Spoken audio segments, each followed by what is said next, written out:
ભાવનગર જિલ્લામાં એસટીની કફોડી હાલત સામે આવી છે।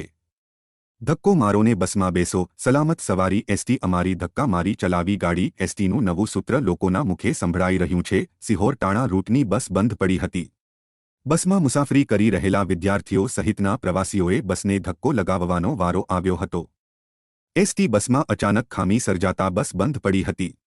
ત્યારે એસટી વિભાગના સલામત સવારી એસટી અમારીના સૂત્રના ધજાગરા ઉડતા જોવા મળ્યા હતા। એસટી તંત્ર દ્વારા બસોનું બરાબર મેન્ટેનન્સ નહીં થતા સલામત સવારીને બદલે મુસાફરોએ એસટીને ધક્કા મારીને ચલાવી હતી। સિહોરથી ટાણા વરલ ચાલતી શટલ એસટી બસ રોડ પર બંધ પડી ગઈ હતી। એસટી બસ રોડ પર અચાનક બંધ થતાં ટ્રાફિક જામ પણ થયો હતો અને મુસાફરો હેરાન પરેશાન થયા હતા।